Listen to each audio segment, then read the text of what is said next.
ഞങ്ങളന്ന് ചെറിയൊരു മരം വെട്ട് പരിപാടിയായിരുന്നു വീട്ടിൽ തന്നെ. പക്ഷേ പകുതിയായുള്ളൂ, മഴ ഒന്നും പണിയൊന്നും ഉണ്ടോ.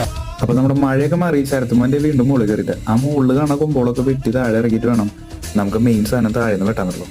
ഈ കാണുന്ന പോലെല്ലാട്ടാ, ഇച്ചിരി ടാസ്ക് ഉണ്ട്. ഈ സാധനം വെട്ടി കയറുകൊണ്ട് വലിച്ച് നമ്മുടെ മേത്തേക്ക് വീഴാത്ത രീതിയിൽ നമ്മൾ വലിച്ചിടണം. അങ്ങനെ പണി കുറച്ചെടുത്തു. അങ്ങനെ നമ്മൾ താഴെ ഇറങ്ങിയിട്ട് മെയിൻ സാധനം വെട്ടാൻ തുടങ്ങിയിട്ട് ഇതാണ് നമ്മുടെ തൊമ്മൻ. ഇവനെ പറ്റി പറയുകയാണെങ്കിൽ ഒരുപാട് കഥ ഉണ്ട്. ഇതിനെ പറ്റി നമുക്ക് പിന്നെ പറയാം. ഞാൻ ശരത്തും കൂടി മെയിൻ സാധനം നിന്ന് വെട്ടാട്ടാ. ഈ സാധനം അലക്കി വീഴ്ത്താന്ന് പറഞ്ഞ് ഇത്തിരി പാടുപെട്ട പണിയായിരുന്നു. ഞങ്ങൾ നിന്ന് വെട്ടി വെട്ടി വെട്ടി സാധനം വലിച്ച് താഴെ.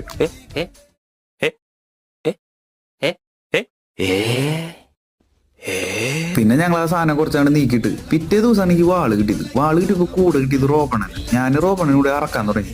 അറുത്ത സാധനം കൊച്ചു കൊച്ചു കഷ്ണങ്ങളാക്കി അവിടെ നീക്കിയിട്ട് പിന്നെ ഒരു ചായ കുടിച്ച് മിച്ചറൊക്കെ തിന്ന് കൊച്ചു വർത്താനൊക്കെ പറഞ്ഞ് ബൈ ബൈ പറഞ്ഞു. അപ്പൊ കഴിഞ്ഞുട്ടാ.